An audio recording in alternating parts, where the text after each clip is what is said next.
Palestine powerfully reflects back on us.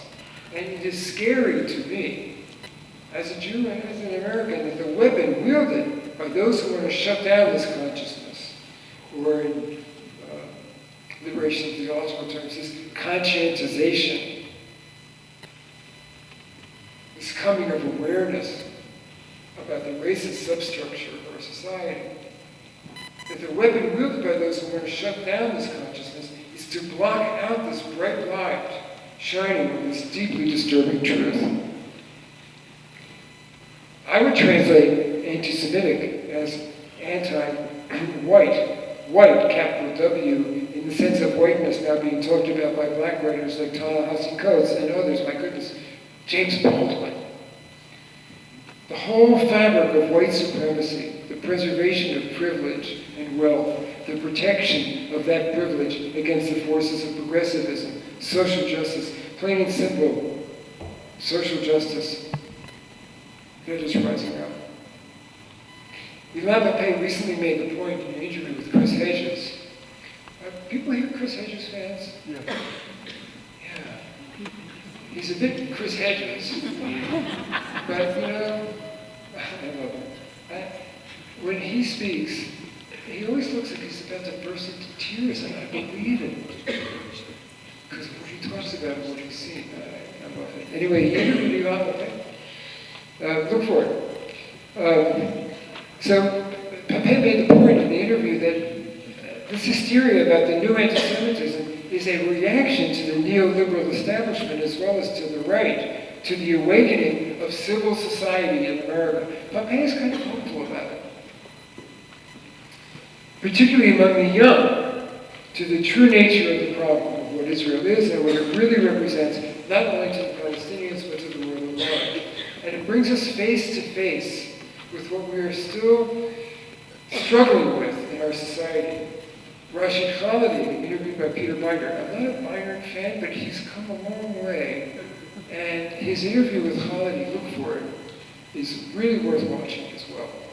I mean, Khalidi, I've met the man, I love the man, I reviewed this latest book that he wrote. I reviewed Brokers of Deceit, which you should read. It's the book before the last one. And the guy sitting in his office, talking to his computer, it looks like hell. And he's angry. And he's also hopeful. Anyway, watch the movie. Anyway, so Khalidi, what does Khalidi say? He says, he's hopeful because of what he sees. He's a professor who works with young people, including Israelis, who come to his classes. But he says that they are getting the intersectionality connection. They are connecting race and settler colonialism and our own settler colonial roots, the white supremacy running through our national consciousness with Palestine, and which, for those who have not noticed, is finally crawling out underneath a rock with the advent of Trumpism. It's right here with us. So this is why, as a Jew, I see this hyper response, this hysterical overreaction to outrage over the genocide happening now as a scary thing. First of all, I would like to see something happen to save Israel from itself, rather than help it in its headlong rush to disaster. I would like to see that. Secondly, the flip side of this cynical standing up for Jews against this imagined Jew hatred, that in the most flagrant and illuminating example that from the river to the sea is about exterminating Jews. And it's just one of many. The flip side of this is anti-Semitism. Why do Jews, as the Jewish state, why do we have the right to do what we would abhor on the part of any other nation? Who gives us so much power? You understand why, for me as a Jew, it scares the shit out of me? Why does it bring back, and I'm sure of this, the age-old anti-Semitic tropes about Jewish power. The Jews control the money. The Jews control the government. The Jews control the banks. The Jews control the press. There's real anti-Semitism here. You know, I'm a psychologist, right? I know the flip side of that kind of over-the-top love is you know what. The ferocity of this reaction to criticism of Israel that we see in this weaponization of anti-Semitism, to me, is happening because it is no longer possible to cling to the myths about Israel. A myth that has served white, neo-colonial, Western attitudes so well over the ages. And guilt about the historic persecution of the Jews in Europe, culminating in the Holocaust, was an easy way to justify overlooking the fact that the Jewish state was accomplished through massive, systematic, planned and executed ethnic cleansing and population transfer, now accelerating from 65 miles per hour, the official limit, if I can flog this metaphor a little more, that you can drive without getting nailed, to 100 miles an hour, where presumably you're going to get stopped. Presumably. So those who are panicked by this, by the fact that the game is up, and that the deep complicity of the West is now on display, and what that means about us, are pulling out the biggest gun they have, the only gun they have, really. It's always worked up to now. Chris Hedges recently talked about the death of Israel, the myths collapsing, the legitimacy of the whole project falling apart, the escalation of violence, targeted assassinations, genocide is all that's left of the place. Those with a conscience who can are leaving. All that is left is hatred and racism. It's time to just speak the truth about those poor people who were the real prisoners of that wall that we built. The hatred, the fear, and the racism has consumed Israeli society. I hear that from my Jewish friends over there who are trying to work to save their country. It's over. It would have to be over. What are we going to do about that? Because we're part of it. Zionism, I think, as you said, has become blood and soil. A direct reference to the Nazis. With, now, the Bible as justification. Amalek. Here's where I go off script. I write about it, I think, in the second book. I'm walking through the old city, you walk through these corridors and walls and things like that.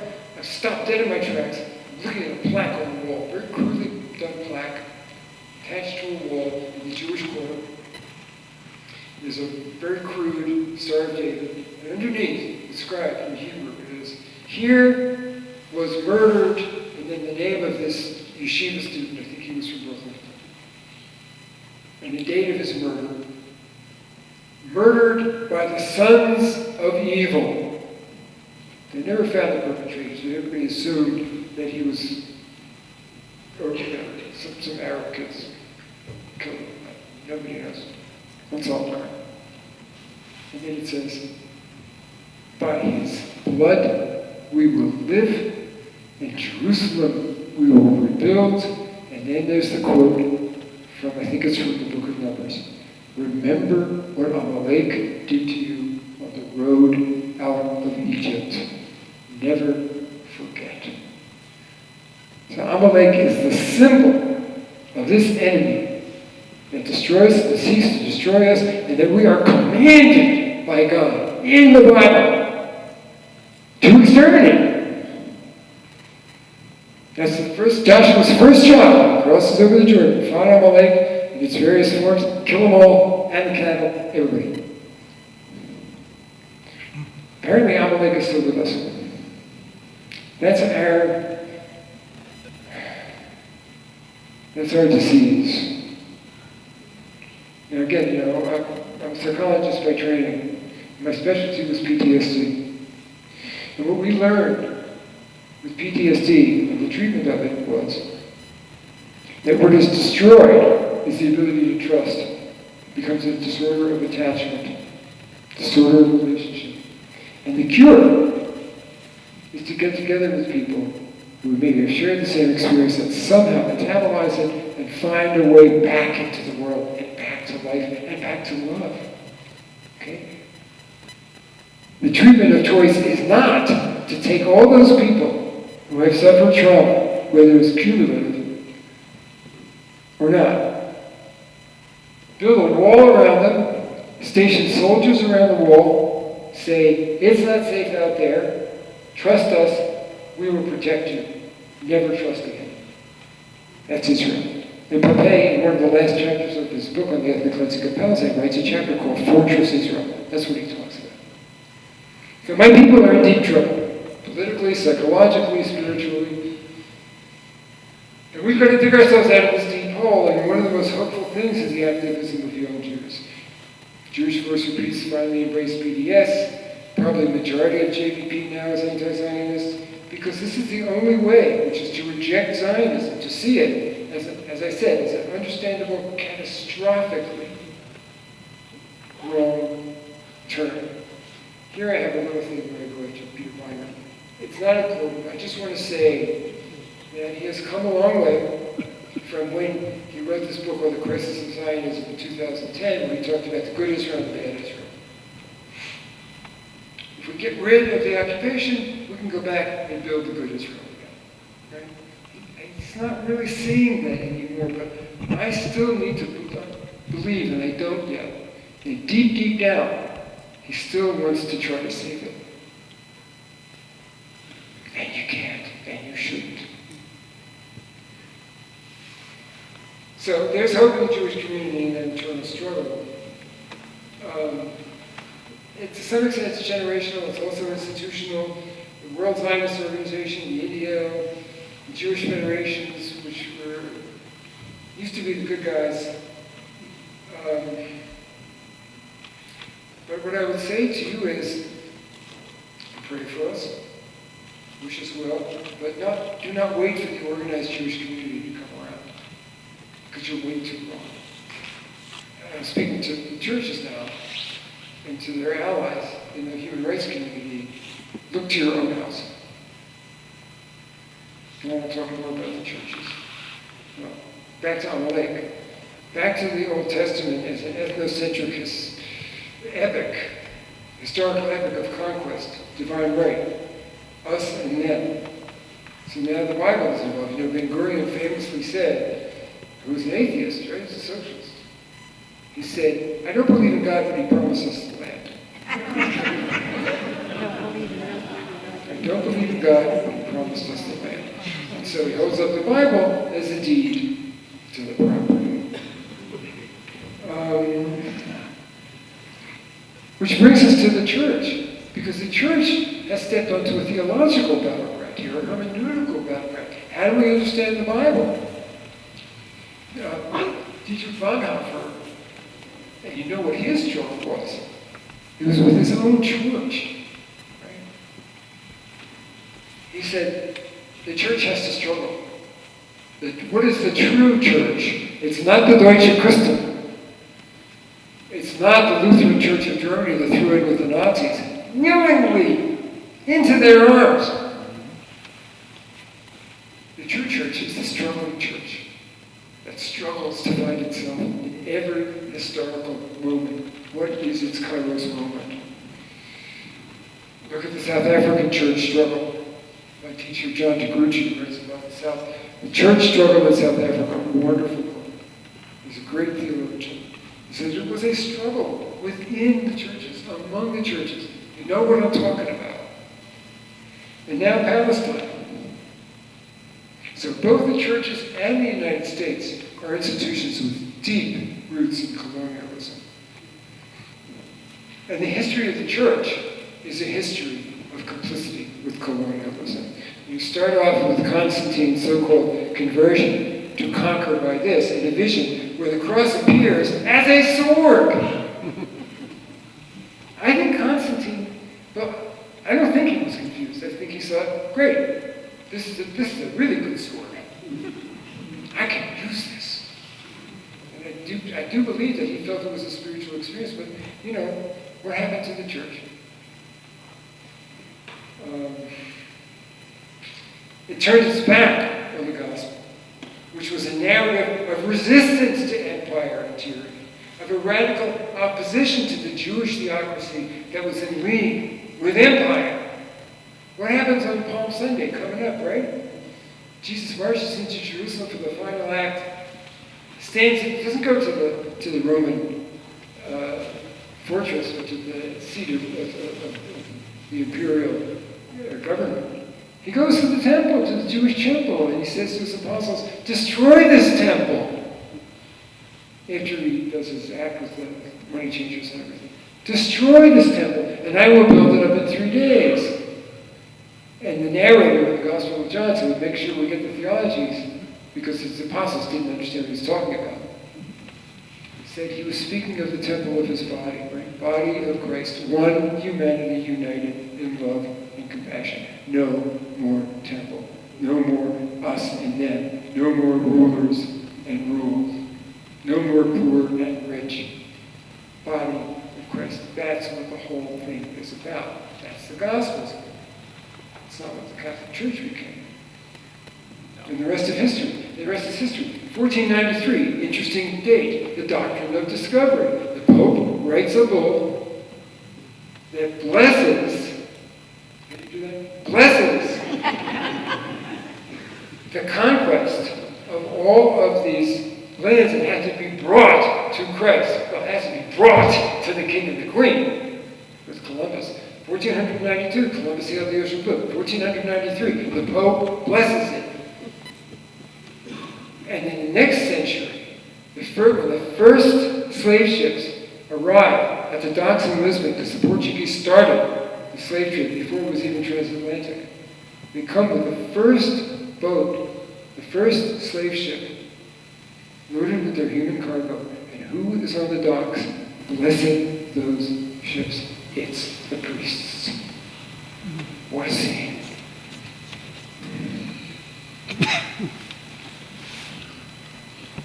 I'm doing for time.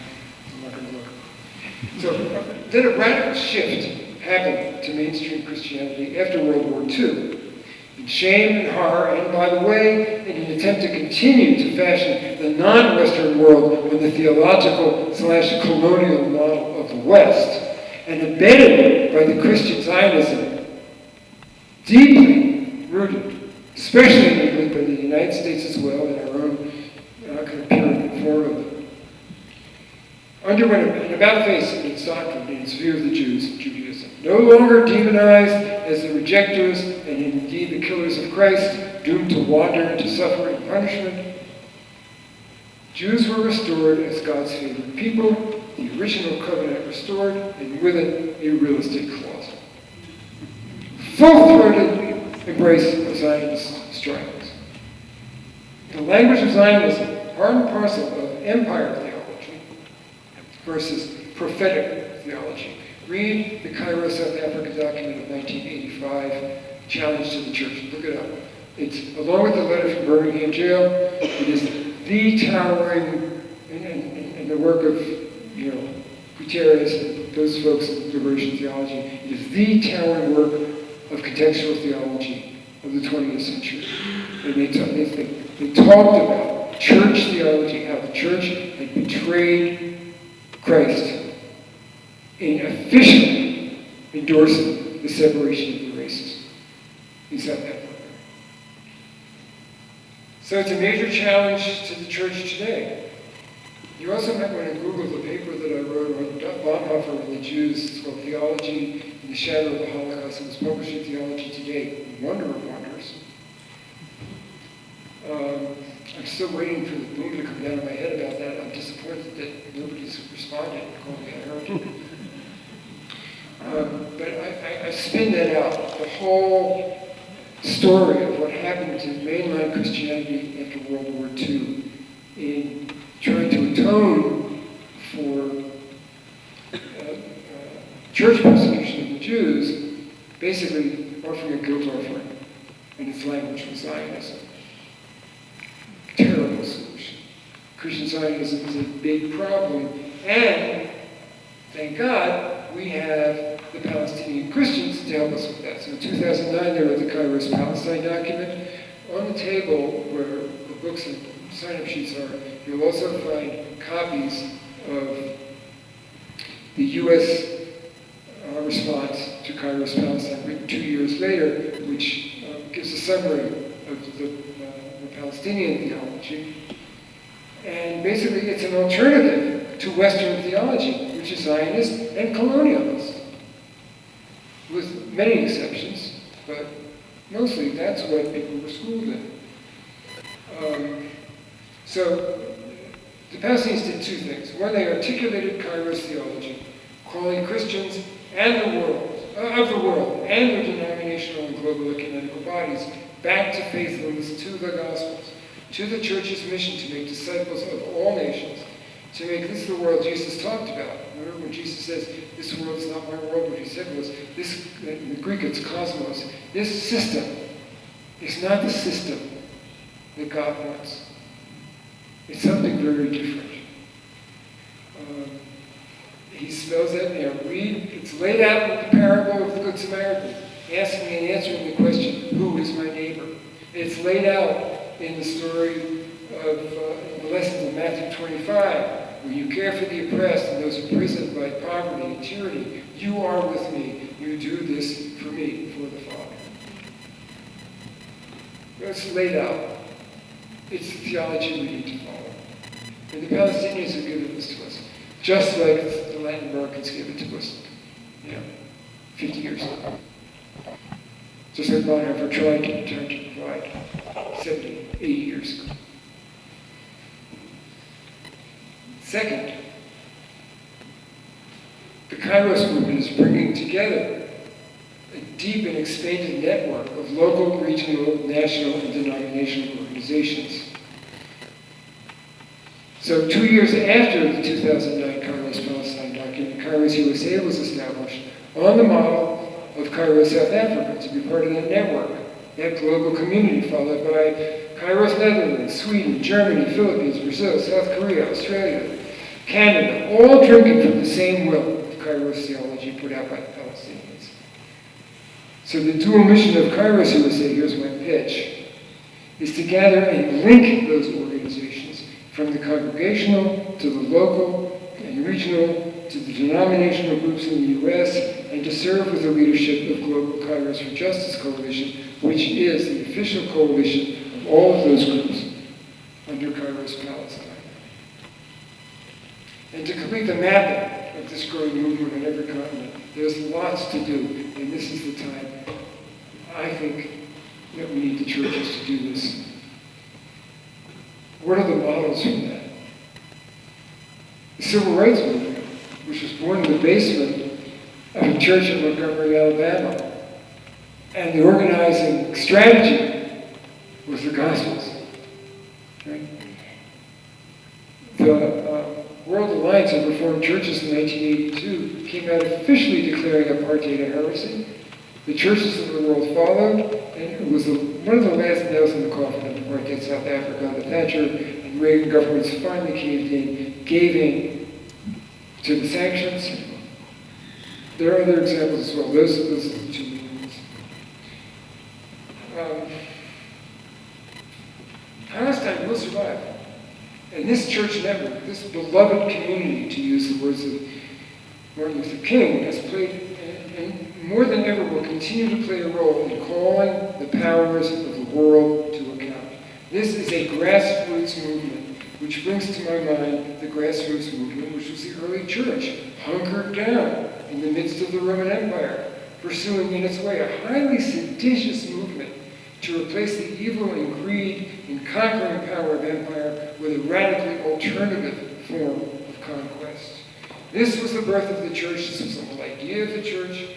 And despite its betrayal of that idea over the millennia, there were great moments. And we don't have to look far. There's Bonhoeffer's Confessing Church, to the response of the World Council of Churches, to James Baldwin's charge in 1968. You know, in May of 1968 in Ottawa, Canada, the keynote speaker was supposed to be Martin Luther King Jr. This was June 1968. He didn't make it there. And James Baldwin, who by the way was a preacher's kid, and he basically said to them, racism is the issue of our times. If you don't respond to it, the agenda, you might as well fold up your tents and go away, you are irrelevant. And they responded, and they founded the Program to Combat Racism, which provided material support, money, to national liberation movements in Africa. These are guys running around with bandoleers and machine guns. Right? The church, the World Council of Churches supported that. They caught hell for it. They did it anyway. And then there's the civil rights movement. And the turning of the churches against apartheid. So, but here's the problem. We'll start to wrap up with this. That we in the movement are all seeing. Palestinian pastor Munter Isaac and his Christian sermon. How many people have heard Isaac's Christian sermon? Google Munter Isaac, Christ in the Rubble. I can't believe many people haven't watched it. Christ in the Rubble, Munter Isaac, Christ in the Rubble. It's on YouTube. It's on YouTube, yeah. He did not hide his anger and his deep disappointment in the churches of the world about their silence at the genocide that was happening in Gaza. It is shocking. It is horrible. And sadly, if you look at the history of the churches on the defining social issues of the times, it's not surprising. The churches come around, like the governments, eventually, to take a stand and to make a real difference in human affairs on the political level. But only eventually, when so much damage has already been done, in response to pressure, and here it is again, from the grassroots. So here's the good news. We can do something. We are not powerless. In fact, it is we who have the power.